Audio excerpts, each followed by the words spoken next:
Hello friends, welcome to our YouTube channel तैयारी exam की। तो आज के इस वीडियो में हम कक्षा 12वीं जीव विज्ञान से अध्याय है यहाँ पे 4 वंशागति और विविधता के सिद्धांत से यहाँ पे लघु उत्तरीय प्रश्न देख रहे हैं, जो कि 2 अंक के आते हैं परीक्षा में। ठीक है, 2 अंक स्तरीय होते हैं और यहीं से प्रश्न आएंगे, तो वीडियो को एंड तक देखें। चैनल पे नए हैं तो चैनल को सब्सक्राइब करके बेल आइकन को प्रेस कर दें, ताकि हमारे आने वाले वीडियो की नोटिफिकेशन सबसे पहले आप तक पहुँचे। तो आइए स्टार्ट करते हैं।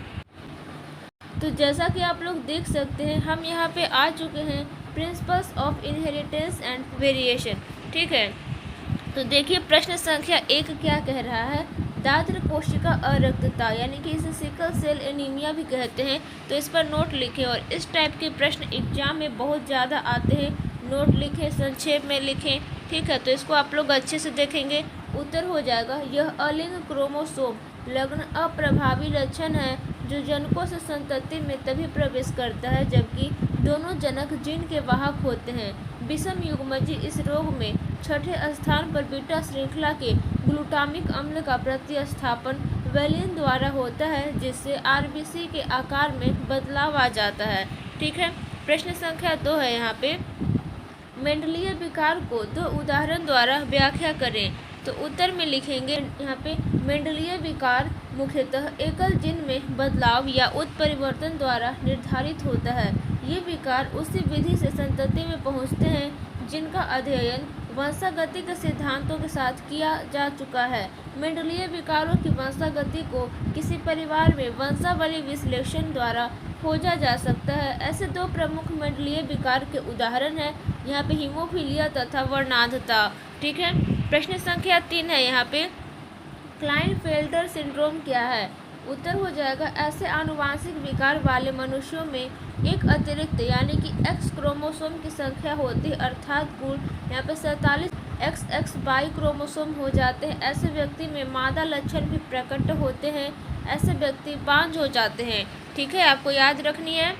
आगे चलिए, प्रश्न संख्या 4 है यहाँ पे, पृथक्करण या विसंयोजन के नियम को लिखे। उत्तर में हो जाएगा, पृथक्करण के नियम के अनुसार जब विपरीत लक्षण के जोड़े को क्रॉस कराया जाता है तो युग्मक गैमेट्स बनते समय एक जोड़ी के एलील एक दूसरे से अलग हो जाते हैं। फलतः प्रत्येक युग्मक में 2 में से केवल एक एलील रहता है। यह युग्मक अपने में शुद्ध होता है, क्योंकि किसी लक्षण के लिए केवल एक एलील इसमें रहता है। ठीक है, प्रश्न संख्या 5 है, कह रहा है स्वतंत्र या संकलन, इसे अपव्यूहन के नियम भी कहते हैं, का वर्णन करें। तो उत्तर हो जाएगा, इस टाइप के भी क्वेश्चन एग्जाम में आते रहते हैं। द्विसंकर एवं बहुसंकर क्रॉसों में जहां 2 या 2 से अधिक युग्म विकल्पी लक्षणों यानी कि एलील्स के जोड़ों की वंशागति का अध्ययन किया जाता है, वहां उन युग्म विकल्पी लक्षणों के जोड़ों का स्वतंत्र अपव्यूहन यानी कि असॉर्टमेंट होता है, या एक युग्म विकल्पी लक्षण के जोड़ों का अपव्यूहन दूसरे से स्वतंत्र होता है। ठीक है, प्रश्न संख्या 6 है यहाँ पे, परीक्षार्थ संकरण क्या है, इसके उपयोग को बताएं। उत्तर में लिखेंगे, परीक्षार्थ संकरण इसे F1 हाइब्रिड तथा रिसेसिव पेरेंट के बीच का संकरण है। किसी वर्चस्व वाले लक्षण के फिनोटाइप के जीनोटाइप संरचना को जानने के लिए F1 पीढ़ी के अज्ञात जीनोटाइप तथा समजात अप्रभावी के बीच ऐसा संकर जांच किया जाता है। यदि परिणाम यहाँ पे 100% प्रभाव यानी कि ट्रेट को प्रदर्शित करता है, तो निश्चित तौर पर F1 पीढ़ी के अज्ञात जीनोटाइप तथा डोमिनेंट होते हैं। यदि 50% डोमिनेंट तथा 50% रिसेसिव संतति परिणाम में आते हैं, तो F1 पीढ़ी हेट्रोजाइगस होते हैं। यह एकल संकरण के लिए 1:1 तथा द्वितीय संकरण के लिए 1:1:1:1 होता है। इसका उपयोग किसी जीव के समयुग्मक बराबर प्योर अथवा हेट्रोजाइगस यानी कि हाइब्रिड परीक्षण के लिए किया जाता है। इसके साथ ही इसका उपयोग सहलिंगता के परीक्षण के लिए भी किया जाता है। ठीक है, प्रश्न संख्या 7 है, जो कि एग्जाम के दृष्टिकोण से बहुत ही महत्वपूर्ण है। ध्यान देंगे, लघु उत्तरीय प्रश्न में पूछ लिए जाते हैं एग्जाम में। कह रहा है, क्रिस क्रॉस आनुवांशिकता पर नोट लिखें। तो नोट लिखने वाला तो आता ही आता है। ठीक है, उत्तर हो जाएगा यह एक प्रकार का सेक्स लिंक्ड इनहेरिटेंस है जिसमें पेरेंट्स से गुणों का संचारण यानी कि ग्रैंड चिल्ड्रन के समान लिंगों के विपरीत लिंग के संतानों द्वारा होता है, अर्थात पिता से ग्रैंडसन में उसकी पुत्री द्वारा गुणों का संचारण होता है, जबकि माता से ग्रैंड डॉटर में उसके पुत्र द्वारा संचरण होता है। इस प्रकार का आनुवंशिक दोष मनुष्य में बहुत से होते हैं, यथा लाल हरा वर्णांधता, याद रखेंगे, हीमोफीलिया इत्यादि। ठीक है, प्रश्न संख्या 8 है, यहाँ पे बहुत ही इम्पॉर्टेंट है। मेंडल द्वारा दर्शाए मटर में 7 विशिष्ट गुण कौन कौन से? ध्यान देंगे तो मटर ने कितने यहाँ पे मेंडल ने कितने मटर के पौधों पे एक्सपेरिमेंट किया था? तो 7। ये बात आपको याद रखनी है। ठीक है, तो उत्तर हो जाएगा यहाँ पे गार्डन पी में दर्शाए गए यहाँ पे 7 विशिष्ट गुण निम्नलिखित है। तो कौन कौन से हैं आपको याद रखनी है। तो यहाँ पे देखेंगे क्रम संख्या दिया गया, यहाँ पे गुण, यहाँ पे विभेदित गुण। फर्स्ट में है पौधों की ऊंचाई, ये लंबा और नाटा होता है। दूसरा में पुष्प का रंग, ये बैगनी और सफ़ेद होता है। तीसरा में पुष्प की स्थिति, ये एक्सियल और टर्मिनल होता है। 4 में है पॉड का आकार, फैला या मुरझाया हुआ। 5 में है पॉड का रंग, तो हरा और पीला हो जाएगा। और 6 में है यहाँ पे बीज का रंग पीला और हरा हो जाएगा। और 7 में आता है लास्ट में बीज का आकार गोल और झुर्रीदार। ठीक है, प्रश्न संख्या 9 है, यहाँ पे इकाई लक्षण का नियम क्या है? तो उत्तर हो जाएगा किसी जीव के अनेक व्यक्तिगत लक्षण होते हैं, प्रत्येक लक्षण स्वतंत्र होता है तथा दूसरे पर आधारित नहीं रहता है। साथ ही एक पीढ़ी से दूसरे पीढ़ी या जनकों से संतति में स्वतंत्र रूप से संचरण करता है। हर एक ऐसे लक्षण को इकाई लक्षण कहते हैं। जैसे किसी पौधे का लंबा होना या बौना होना एक इकाई लक्षण है जो जीन कैपिटल टी या स्मॉल टी द्वारा निर्धारित होता है। प्रश्न संख्या 10 है, पुनेट स्क्वायर को परिभाषित करें। उत्तर हो जाएगा यहाँ पे पुनेट स्क्वायर को यहाँ पे रेगिनाल्ड सी पुनेट नामक ब्रिटिश वैज्ञानिक द्वारा दिया गया था। यह एक प्रकार का ग्राफिकल प्रदर्शन है जिसमें किसी जेनेटिक क्रॉस द्वारा संतति के सभी संभावित जीनोटाइप्स के प्रोबेबिलिटी की गणना की जा सकती है। संभावित गैमेट्स को दोनों तरफ लिखा जाता है। प्रायः टॉप रो एवं बायां कॉलम सभी संभावित कॉम्बिनेशंस को वर्गाकार बॉक्स के अंदर निरूपण किया जाता है। प्रश्न संख्या 11 है, यहाँ पे प्योर लाइन क्या है? इसके महत्व की विवेचना करें। उत्तर हो जाएगा यहाँ पे प्योर लाइन एकल होमोजाइगस स्वपरागित पौधों का संतति है। प्योर लाइन संतति के सदस्य 1 या 2 गुणों के लिए होमोजाइगस होते हैं। होमोजाइगस फॉर्म में दोनों एलील समान प्रभाव को प्रदर्शित करता है। इसका एक खास महत्व है क्योंकि इसका उपयोग फसल के वांछित इम्प्रूवमेंट के लिए किया जाता है। प्रश्न संख्या 12 है, वंशावली विश्लेषण क्या है? यह किस प्रकार उपयोगी है? उत्तर हो जाएगा कई पीढ़ियों तक जारी लक्षणों के विश्लेषण को वंशावली विश्लेषण यानी कि पेडिग्री एनालिसिस कहते हैं। इस प्रक्रिया में वंश वृक्ष यानी कि फैमिली ट्री में एक विशेष लक्षण का पीढ़ी दर पीढ़ी विश्लेषण किया जाता है। मानव आनुवंशिकी में वंशावली अध्ययन एक महत्वपूर्ण उपकरण होता है जिसका उपयोग विशेष लक्षण, असामान्यता या रोग का पता लगाने में किया जाता है। प्रश्न संख्या 13 है जो कि एग्जाम के दृष्टिकोण से बहुत ही महत्वपूर्ण है, तो इस क्वेश्चन को आप लोग अच्छे से देखेंगे। कह रहा है टर्नर सिंड्रोम क्या है? उत्तर हो जाएगा जब मनुष्य के द्विगुणित क्रोमोसोम में से एक की कमी हो जाती है तो इससे सिंड्रोम उत्पन्न होता है। इस प्रकार यह मोनोसोमी यानी कि 2n-1 की उदाहरण है। ठीक है, इसमें क्रोमोसोम की संख्या मानव शरीर में 45 रह जाती है। संलक्षण नारियों में पाया जाता है। इस संलक्षण में अंडाशय अपरिपक्व होते हैं तथा इनमें द्वितीय लैंगिक लक्षणों का अभाव रहता है। ऐसे स्त्रियां बांझ रहती है, अर्थात बच्चे पैदा करने की क्षमता इनमें नहीं रहती है। ठीक है, ये बात आप सभी को याद रखनी है। प्रश्न संख्या 14 ये भी परीक्षा के दृष्टिकोण से बहुत ही महत्वपूर्ण है, तो इसे भी आप लोग अच्छे से देखेंगे। फिनाइल कीटोन्यूरिया पर नोट लिखें। उत्तर हो जाएगा यहाँ पे इस प्रकार का जन्मजात विकार उपापचय का ऑटोसोमल रिसेसिव ट्रेट द्वारा वंशानुक्रम में पाया जाता है। ठीक है, वंशानुक्रम में जाया करता है। प्रभावित व्यक्ति में यहाँ पे फिनाइल एलेनिन हाइड्रोक्सिलेज नामक एंजाइम की कमी हो जाती है या होती है, जो फिनाइल एलेनिन को टायरोसिन में परिवर्तित करने के लिए जरूरी है। ऐसा गुणसूत्र 12 पर असामान्य यानी कि ऑटोसोमल रिसेसिव जीन के कारण होता है, जिससे फिनाइल एलेनिन का स्तर रक्त प्लाज्मा में अधिक हो जाता है। इससे मस्तिष्क का विकास शिशु में अवरुद्ध हो जाता है, जिस कारण चलने फिरने व बातचीत करने में दिक्कत होने लगती है। ठीक है, और ये बात आप सभी को याद रखनी है। ये देखिए प्रश्न संख्या 15 जो कि बहुत ही महत्वपूर्ण है एग्जाम के दृष्टिकोण से। ठीक है, यहाँ पे है हीमोफीलिया पर नोट लिखें। नोट लिखने वाला क्वेश्चन आता ही आता है।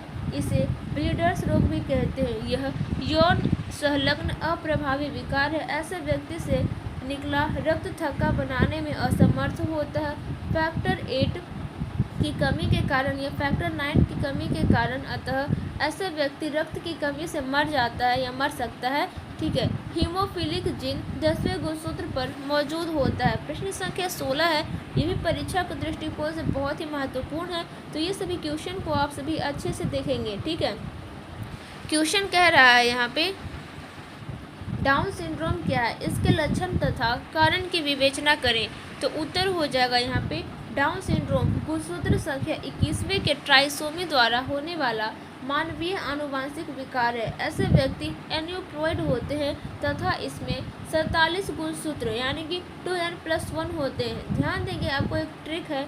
डाउन कह रहा है ना, तो डाउन में एक आप लोग बढ़ा देंगे और टर्नर कह रहा है तो एक आप लोग घटा देंगे। ठीक है, तो इसके प्रमुख लक्षणों में मानसिक अवधारणा, वृद्धि, अविकार, अनवरत खुला मुंह, नाटापन इत्यादि आते हैं। इसका कारण 21वें जोड़े समजात गुणसूत्र में अर्धसूत्री विभाजन के समय नॉन डिसजंक्शन का होना है अंडाणु में। ठीक है, आइए चलते हैं प्रश्न संख्या 17 की तरफ। क्या कह रहा है यहाँ पे है जीन इंटरेक्शन को परिभाषित करें, इसके प्रकारों का वर्णन करें।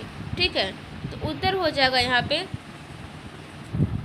जीन इंटरेक्शन किसी एलील का दूसरे एलील पर प्रभाव को दर्शाता है, जो कि एक ही जीन या विभिन्न जीन पर रहता है तथा प्रभाव के बदलाव को प्रदर्शित करता है। यह फिनोटाइप अथवा सामान्य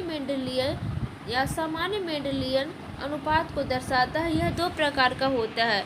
ए में है यहाँ पे इंट्राजेनिक, इसमें एक ही जीन के एलील्स के बीच डोमिनेंस रिसेसिव के अलावा इंटरेक्शन होता है। और बी में है इंटरजेनिक, इसमें विभिन्न जीन के एलील परस्पर इंटरेक्ट कर नया गुण प्रकट करता है। ठीक है, प्रश्न संख्या 18 आता है यहाँ पे इकाई कारक या मेंडेलियन कारक अथवा जीन से क्या समझते हैं।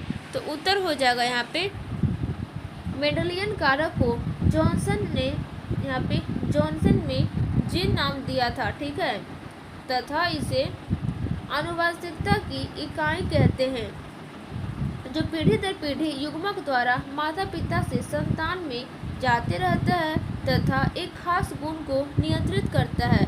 ऐसा जीन गुणसूत्रीय खंड के द्वारा निर्मित होता है। ठीक है, प्रश्न संख्या 19 है, जो कि एग्जाम के दृष्टिकोण से बहुत ही महत्वपूर्ण है, तो इस क्वेश्चन को आप लोग अच्छे से देखेंगे। बहुविकल्पता पर नोट लिखें। तो उत्तर में लिखेंगे आप सभी जब किसी एक लक्षण के लिए 2 या 2 से ज़्यादा वैकल्पिक एलील जिम्मेवार हो तो ऐसे एलील को बहुविकल्पी एलील यानी कि मल्टीपल एलील एवं इस प्रकार की स्थिति को बहुविकल्पता यानी कि मल्टीपल एलीलिज्म कहते हैं। बहुविकल्पता का एक सामान्य उदाहरण मानव रक्त वर्ग है। नोबेल पुरस्कार प्राप्त वैज्ञानिक कौन थे?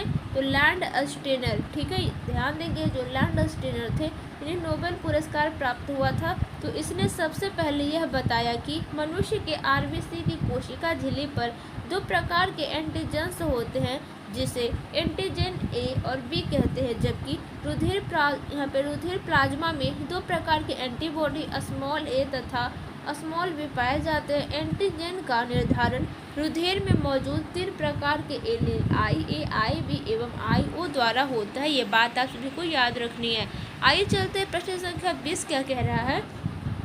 सहलग्नता को परिभाषित करें, इसके 2 महत्व का वर्णन करें। उत्तर में लिखेंगे आप सभी सहलग्नता 2 जीवों के साथ रहने का टेंडेंसी है। वंशागति के समय पीढ़ी दर पीढ़ी जो बिना किसी बदलाव या गुणसूत्र के परिवर्तन के हो सके, इसे सर्वप्रथम बेटसन एवं पोनेट ने कब दिया था? तो 1906 में दिया था। ये बात आप सभी को याद रखनी है। सहलग्नता के दो मुख्य महत्व निम्नलिखित है। पहला में है यहाँ पे, यह वंशानुगत गुणों को माता पिता से संतति में ले जाने का कार्य करता है, और दूसरा में यह आनुवंशिकता तथा प्रजाति को पीढ़ी दर पीढ़ी बनाए रखता है।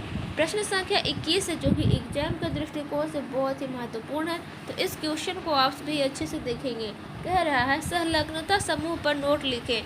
तो उत्तर में हो जाएगा यहाँ पे, एक ही गुणसूत्र पर मौजूद जीन द्वारा एक सहलग्नता समूह निरूपित होता है।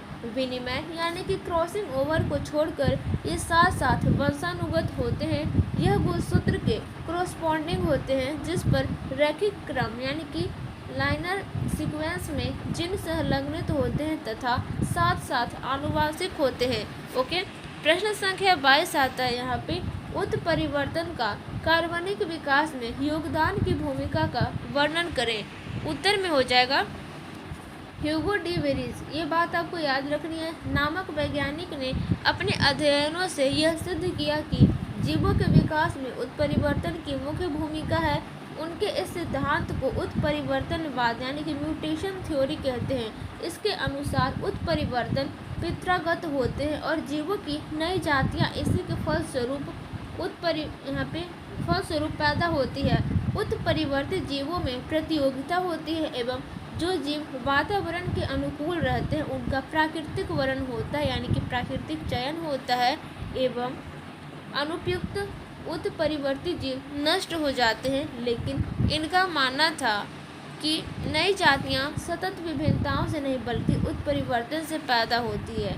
ठीक है, प्रश्न संख्या 23 है, जो कि एग्जाम के दृष्टिकोण से बहुत ही महत्वपूर्ण है। ये MVVI कर लीजिए। ठीक है, मोस्ट वेरी इंपॉर्टेंट क्वेश्चन है। कह रहा है यहाँ पे आनुवांशिक विकार पर नोट लिखें। तो देखिए किस तरह से आप लोग नोट लिखेंगे। तो 2 नंबर के क्वेश्चन एग्जाम में इस तरह से पूछ देंगे तो आप लोग लिख देंगे। ठीक है, तो आपको 2 में 2 नंबर मिलने से कोई नहीं रोक सकता है। कह रहा है किसी भी जीव का हर लक्षण उसके शरीर में पाए जाने वाले गुणसूत्र में अवस्थित जीन द्वारा निर्धारित होता है। जीन वस्तुतः DNA के खंड होते हैं जो आनुवांशिक गुणों के वाहक होते हैं। सामान्यतः यह बिना किसी परिवर्तन के एक पीढ़ी से दूसरी पीढ़ी में स्थानांतरित होते रहते हैं, लेकिन उत्परिवर्तन के चलते इसमें रूपांतरण भी हो सकते हैं। गुणसूत्र जीन के स्तर पर होने वाले उत्परिवर्तन से विभिन्न विकार होते हैं जिन्हें आनुवांशिक विकार कहते हैं, जैसे हीमोफीलिया। आनुवांशिक विकार के उदाहरण हो जाएंगे हीमोफीलिया। ठीक है, प्रश्न संख्या 24 है यहाँ पे, एपिस्टेसिस क्या है? इसके प्रकार एवं अनुपात का विवरण दें। तो उत्तर में लिखेंगे आप सभी, किसी डाईहाइब्रिड क्रॉस में एपिस्टेसिस एक घटना है जिसमें एक जीन का एक एलील उस जीन के दूसरे एलील के प्रभाव को ढक लेता है। अतः वैसे एलील जिससे मास्किंग इफेक्ट होता है एपिस्टेटिक एलील कहलाता है, तथा जिस एलील का मास्किंग होता है वो हाइपोस्टैटिक एलील कहलाता है। एपिस्टैटिक इंटरेक्शन के प्रमुख प्रकार नीचे दिया गया है। तो यहाँ पे देखिए प्रकार, और यहाँ पे रूपांतरित फिनोटाइपिक अनुपात दिया गया है। तो उत्तर में लिखेंगे आप सभी, यहाँ पे है प्रभावी एपिस्टेटिस को 12:3 कहते हैं। यहाँ पे डुप्लीकेट प्रभावी एपिस्टेटिस को 15:1, अप्रभावी एपिस्टेटिस को 9:3:4 और डुप्लीकेट अप्रभावी एपिस्टेटिस को 9:7। ठीक है, ये बात आप सभी को याद रखनी है। अब देखिए प्रश्न संख्या 25 है, ये भी एग्जाम के दृष्टिकोण से मोस्ट VVI है। ठीक है, बहुत ही इंपॉर्टेंट क्वेश्चन है, तो इसे आप लोग ध्यान से देखेंगे। कह रहा है मानव में लिंग निर्धारण कैसे किया जाता है? तो उत्तर में लिखेंगे आप सभी, मानव का लिंग निर्धारण XY प्रकार का होता है। कुल 23 जोड़े गुणसूत्र में से 22 जोड़े नर और मादा में बिल्कुल एक जैसा होता है। इन्हें अलिंगी क्रोमोसोम कहते हैं। मादा में X क्रोमोसोम एक जोड़ा भी होता है, जबकि नर में X के अतिरिक्त एक Y क्रोमोसोम जो नर लक्षण का निर्धारक होता है। नर में शुक्राणु जनन के समय 2 प्रकार के युग्मक बनते हैं, अतः कुल उत्पन्न शुक्राणु संख्या का 50% X युक्त तथा 50% वाई युक्त परंतु मादा में 100% एक्स युक्त अंडाणु ही होते हैं। ठीक है, अंडाणु के एक्स या वाई धारी क्रोमोसोम से निषेचित होने की संभावना बराबर बराबर रहती है। यदि अंडाणु का निषेचन एक्स धारी शुक्राणु से हो गया तो युग्मनज यानी कि जाइगोट मादा एक्स में परिवर्धित हो जाता है। ठीक है, आगे इसके विपरीत वाई क्रोमोसोम धारी शुक्राणु से निषेचन होने पर नर संतति जन्म लेता है। अतः स्पष्ट है कि शुक्राणु की आनुवांशिक रचना ही शिशु के लिंग निर्धारण का कारण बनती है। ठीक है, लिंग का निर्धारण करती है। प्रश्न संख्या 26 है यहाँ पे, लिंग संलग्न वंशागति यानी कि सेक्स लिंक्ड इनहेरिटेंस यहाँ पे पर नोट लिखे। ठीक है, तो उत्तर हो जाएगा यहाँ पे, जिन लक्षणों के जिन लिंग गुणसूत्र पर पाए जाते हैं उनकी वंशागति को लिंग संलग्न वंशागति कहते हैं। ड्रोसोफिला एवं मनुष्य में लिंग गुणसूत्र का एक जोड़ा पाया जाता है। मादा में लिंग गुणसूत्र XX एक समान होते हैं, जबकि नर में XY होता है। आपको याद रखनी है, एक समान नहीं होते हैं। लिंग संलग्नता प्रायः X गुणसूत्र पर होते हैं। इसके प्रमुख उदाहरण हैं हीमोफीलिया एवं वर्णांधता। ठीक है, प्रश्न संख्या 27 है और ये भी एग्जाम के दृष्टिकोण से बहुत ही महत्वपूर्ण है और 2016 के फाइनल बोर्ड एग्जाम में पूछे गए प्रश्न है। कह रहा है बहुगुणिता के बारे में 100 उदाहरण लिखें। तो उत्तर में लिखेंगे आप सभी, पॉलीप्लॉइडी उस अभिक्रिया को कहते हैं जिसमें 2 से अधिक सेट गुणसूत्र या जीनोम का होता है। यह प्रकृति में गुणसूत्र के एनाफेज अवस्था में पृथक न होने के कारण संभव हो पाता है। ऐसा गुणसूत्र के नॉन डिसजंक्शन के कारण या स्पिंडल के निर्माण नहीं होने के कारण होता है। उदाहरण है यहाँ पे बच्चों में मंगोलिज्म या डाउन सिंड्रोम इसका उदाहरण है। ठीक है, तो आइए, ज़्यादा क्वेश्चन नहीं है, अब 1-2 क्वेश्चन और बचे हुए हैं, फिर एंड कर देंगे वीडियो को। प्रश्न संख्या 28 है, मेंडल ने अपने प्रयोग के लिए मटर का चयन क्यों किया? और ये भी परीक्षा में क्वेश्चन पूछ दिए जाते हैं। तो देखिए, इसका उत्तर हो जाएगा, बहुत ही सिंपल सा है। उत्तर में लिखेंगे, मेंडल ने शोध हेतु मटर के पौधे को चुना। इसके प्रमुख कारण निम्नलिखित है। तो देखिए क्या क्या है यहाँ पे, मटर के शुद्ध किस्म का मौजूद होना, मटर के पौधों के विभेदी गुण की मौजूदगी, यहाँ पे मटर के पुष्प प्रायः ढका रहता है तथा स्वपरागण करता है। यहाँ पे पौधे वार्षिक है तथा आसानी से लगाया जा सकता है और यहाँ पे इसका जीवन काल कम होता है। ठीक है, प्रश्न संख्या 29 है यहाँ पे, उत्परिवर्तन क्या है? इसे इंग्लिश में म्यूटेशन कहते हैं। इसके महत्व का वर्णन करें। तो उत्तर में लिखेंगे आप सभी, उत्परिवर्तन किसी भी जीव में अचानक होने वाला विशाल असतत भिन्नता है जो वंशानुगत होता है। यह कायिक तथा जनन कोशिकाओं दोनों में हो सकता है। उत्परिवर्तन के महत्व, पहला में है यहाँ पे, इससे बनने वाली लाभदायक विभिन्नताएं प्राकृतिक वर्णन द्वारा चुन ली जाती है और दूसरा में यह पादप विकास में महत्वपूर्ण है। प्रश्न संख्या 30 है यहाँ पे, स्वतः तथा प्रेरित उत्परिवर्तन से क्या समझते हैं? उत्तर में हो जाएगा, स्वतः उत्परिवर्तन प्रकृति में स्वाभाविक ढंग से होता है। इसमें म्यूटाजेन के मदद की जरूरत नहीं होती, जैसे त्वचा तथा आँखों के रंग का लक्षण, जबकि प्रेरित उत्परिवर्तन में म्यूटाजेन की आवश्यकता होती है। आयनकारी विकिरण, एक्स-रेज आदि भौतिक म्यूटाजेन के उदाहरण हैं। ठीक है, प्रश्न संख्या 31 है जो कि लास्ट है। यहाँ पे पादप विकास में उत्परिवर्तन की भूमिका का वर्णन करें। उत्तर में हो जाएगा, पौधों की नई उन्नत किस्में उत्परिवर्तन द्वारा विकसित की गई है, जिनमें कुछ प्रमुख है। पहला में है यहाँ पे गेहूँ की सरबती सोनारा उपजाति, दूसरा है धान की एक उत्परिवर्तित उपजाति जिसे रेमिआई कहते हैं, तीसरा में अंडे, इसे कैस्टर कहते हैं, कि उत्परिवर्तित उपजाति अरुणा की फसल। ठीक है, सो आई होप आप सभी को वीडियो अच्छा लगा होगा तो लाइक कर दे, चैनल पर नहीं है तो चैनल को सब्सक्राइब करके बेल आइकन को प्रेस कर दे, इसे कास्टर कहते हैं। ठीक है, ताकि हमारे आने वाले वीडियो नोटिफिकेशन सबसे पहले आप तक पहुँचे। शेयर तो आप सभी कर ही देते हो, ठीक है, कमेंट भी कर दीजिएगा। ठीक है, तो अगर आपको इसका PDF नोट्स बिल्कुल फ्री ऑफ कॉस्ट में प्राप्त करना है तो उसके लिए सिंपली टेलीग्राम पे जाएंगे और चैनल का नेम सर्च करेंगे तैयारी एग्जाम की 12th ग्रुप। जैसे ही सर्च करेंगे हमारे चैनल का लोगो आ जाएगा, क्लिक करके ज्वाइन कर लेंगे और फाइल वाले सेक्शन में जाके यहाँ पे सर्च करेंगे जो भी आपको ढूंढना होगा तो आपको PDF मिल जाएगा। ठीक है, तो मिलते हैं नेक्स्ट वीडियो में। और प्लेलिस्ट विजिट करते रहिएगा, प्लेलिस्ट न्यू बन चुका है तो वहाँ से पढ़ के आप लोग एग्जाम में अच्छे नंबर प्राप्त कर सकते हैं। Thanks for watching this video.